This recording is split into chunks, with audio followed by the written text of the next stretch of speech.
Hi hello வணக்கம், welcome to உணவு காதலன். இன்றைக்கி நம்ம என்ன ரெசிபி பண்ண போகிறோன்னா வெஜிடபிள் பிரியாணி.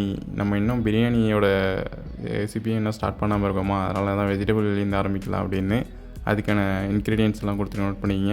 என்கிட்ட இருக்கிறது உருளைக்கிழங்கு, கேரட், அப்புறம் பீன்ஸு, இவ்வளோ தான் இருக்குது. இதை வச்சு தான் வெஜிடபிள் பிரியாணி அருமையாக பண்ண போகிறேன். வாங்க எப்படி பண்ணலான்னு பார்க்கலாம். ஃபஸ்ட்டு ஒரு 2 cup basmati rice, India Gate anything எது கிடைக்குதோ யூஸ் பண்ணிக்கிங்க. அதை நல்லா தண்ணியை ஃபுல்லாக விட்டுட்டு ஒரு 10 to 15 மினிட்ஸ் வந்து நல்லா ஊற வச்சுக்கிங்க. அதுக்கப்புறமா அந்த ரைஸை வந்து ஒரு ஆஃப் பாயில் பாத்திரத்துக்கு வேக வச்சு எடுத்துக்கணும்.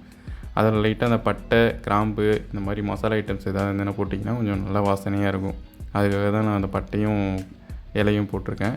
இப்போ வந்து வெந்துருச்சு ஓரளவுக்கு, ஆஃப் ஆயிலுக்கு எடுத்து வச்சுட்டேன். இப்போ அடுத்தது பார்த்திங்கன்னா ஒரு அலுமினியம் பாத்திரத்தை வச்சுக்கிட்டு அதில் நெய், அப்புறம் வந்து நான் தேங்காய் எண்ணெய் யூஸ் பண்ணுறேன். ஸோ இது ரெண்டுத்தையும் போட்டு அதுக்கப்புறம் பட்டை, இலை, இந்த மாதிரிலாம் போட்டுட்டு பச்சை மிளகாய் எந்தளவுக்கு கொஞ்சம் அதிகமாக போடுறீங்களோ அந்தளவுக்கு டேஸ்ட் நல்லாயிருக்கும். அதுக்கப்புறம் வந்து நம்ம பல்லாரி வெங்காயம் பெருசு பெருசாக இருக்கும்ல, அந்த வெங்காயத்தை நீட்டாக வந்து கட் பண்ணி வச்சுருக்கேன். கிட்டத்தட்ட வெங்காயம் எந்தளவுக்கு நம்ம நிறைய போடுறோமோ அந்தளவுக்கு டேஸ்ட் நல்லாயிருக்கும் பிரியாணியை பொறுத்த வரையும். அதுக்கப்புறம் பார்த்திங்கன்னா கார்லிக், இஞ்சி பூண்டு பேஸ்ட்டு, அதுவும் 2 டேபிள் ஸ்பூன் சேர்த்துட்டு நல்லா மிக்ஸ் பண்ணுறோம். இது ரெண்டும் தான் நமக்கு ஹைலைட்டு. இந்த 3 விஷயந்தான் இந்த பிரியாணிக்கே ஹைலைட்டே தரும். இஞ்சி பூண்டு பேஸ்ட்டு, பச்சை மிளகாய், அப்புறம் வெங்காயம். இப்போ பார்த்திங்கன்னா அடுத்தது வந்து பீன்ஸு, அப்புறம் நம்ம கார்லிக், சும்மா ஒரு 4 கார்லிக் வெட்டி வச்சுருக்கோம். அதுக்கப்புறம் இருக்கிற வெஜிடபிள்ஸ் எல்லாத்தையும் நம்ம இதிலையே போட்டு நல்லா மிக்ஸ் பண்ணிக்கிட்டே இருக்கட்டும். ஏன்னா வெஜிடபிள்ஸ் வேகணும். இப்போயே நம்ம நல்லா போட்டு நல்லா குக் பண்ணி நல்லா வேக வச்சிட்டோம் அப்படின்னா நமக்கு பிரியாணி அவ்வளோ டேஸ்ட்டாக இருக்கும். இது பார்த்திங்கன்னா பச்சை பட்டாணி, அதை நான் கொஞ்சம் வேக வச்சு எடுத்துருக்கேன். ஏன்னா வெஜிடபிள்ஸ் எந்த அளவுக்கு நம்ம அதிகமாக சேர்க்குறோமோ அந்தளவுக்கு பிரியாணியில் வந்து அந்த வெஜிடபிளோட ஜூஸ்னஸ் இறங்கி நமக்கு அவ்வளோ டேஸ்ட் தரும். இப்போ லாஸ்ட்டாக தான் நான் தக்காளியை போட்டு மிக்ஸ் பண்ணுறேன். ஸோ நல்லா எல்லாமே மிக்ஸ் ஆகி நல்லா சூப்பராக ஒரு வாசனை வரும். ஏன்னா நம்ம நெய்லாம் போட்டிருக்கோம்ல, அதனால். இப்போ அடுத்தது பார்த்திங்கன்னா புதினா, ஃபைனல் டச்சு. இதெல்லாம் போட்டு நல்லா மிக்ஸ் பண்ணிக்கிட்டே இருங்க. எந்த அளவுக்கு பண்ணுமோ அந்தளவுக்கு.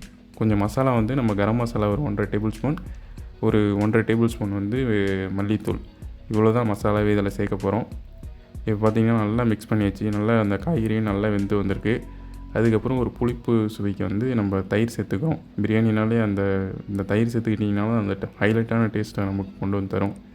இப்போ வந்து ஒரு 4 டம்ளர் தண்ணியை வந்து நான் விட்டு நல்லா கொதிக்க வைக்க போகிறேன். ஏன்னா நம்ம 2 டம்ளர் கப்பு ரைஸ் தான் போட்டோம், அதனால் அதை இன்ட்டு 2 மடங்கு. இப்போ நல்லா அந்த தண்ணி நல்லா கொதித்து வந்துருச்சு. அதுக்கப்புறம் நம்ம வடித்து வச்சிருந்த ரைஸை வந்து அதில் மிக்ஸ் பண்ணி நல்லா வேக வைக்க போகிறோம். இப்போ பார்த்திங்கன்னா அப்படியே இருக்கிற எல்லா ரைஸையும் போட்டாச்சு. அப்படியே லைட்டாக மிக்ஸ் பண்ணி விடுங்க. ஏன்னா அப்போ தான் ரைஸ் வந்து உடையாமல் இருக்கும். இந்த மாதிரி பண்ணி வீட்டில் இருக்கிற குழந்தைங்களுக்கெல்லாம் கொடுத்திங்கன்னா அருமையாக சாப்பிடுவாங்க. ஏன்னா இதில் அவ்வளோ காய்கறி நம்ம போட்டிருக்கோம். நம்ம சிக்கன் பிரியாணி, மட்டன் பிரியாணி கூட ஒரு பங்கு எடுத்துக்கிட்டோம்னா நம்ம வெஜிடபிள் ரைஸ் வந்து அந்தளவுக்கு கொஞ்சம் நல்ல ஏன்னா இதில் ஃபுல்லாகவே அந்த ஜூஸினஸ் தான் இருக்கும் வெஜிடபிள்ஸோட. அதனால் இது ரொம்ப எல்லாருக்குமே ரொம்ப நல்லது. கண்டிப்பாக அதை ட்ரை பண்ணி பாருங்கள். அங்கே பாருங்கள் எவ்வளோ அழகாக வந்திருக்கு அப்படின்னு. இப்போ ஏன்னா இது கொஞ்சம் ஜூஸினஸாக இருக்குது. இப்போ இந்த பதத்தில் ஏன் நான் எடுத்திருக்கேன் அப்படின்னா, ஒரு 4 டேபிள் ஸ்பூன் வந்து நெய்யை விட்டுட்டு மறுபடியும் அடுப்பெல்லாம் ஆஃப் பண்ணிவிட்டு நான் ஒரு பாத்திரத்தை வச்சு மேலே கொஞ்சம் வெயிட் வச்சுருவேன்.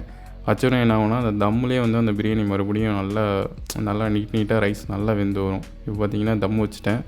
இப்போ எடுத்திருக்கேன். சூப்பராக வந்திருக்கு பாருங்கள். ரைஸ்லாம் எதுவுமே உடையாமல் குழையாமல் ஒரு நீட்னஸாக இருக்கும். ஜூஸினஸாக இருக்கும் பிரியாணி. என்றைக்குமே நம்ம ஊர் பிரியாணி சாப்பிடும்போது அந்த ஜூஸினஸ் இருந்தால் தான் அவ்வளோ டேஸ்ட்டாக இருக்கும். அதுதான் நம்ம ஊரோட பிரியாணியோட ஒரு தனி சுவையே. ஒரு அருமையாக வந்திருக்கு. இந்த மாதிரி நீங்களும் கண்டிப்பாக வீட்டில் செஞ்சு எல்லாருக்கும் கொடுங்க. கண்டிப்பாக செம்ம டேஸ்ட்டாக வரும்.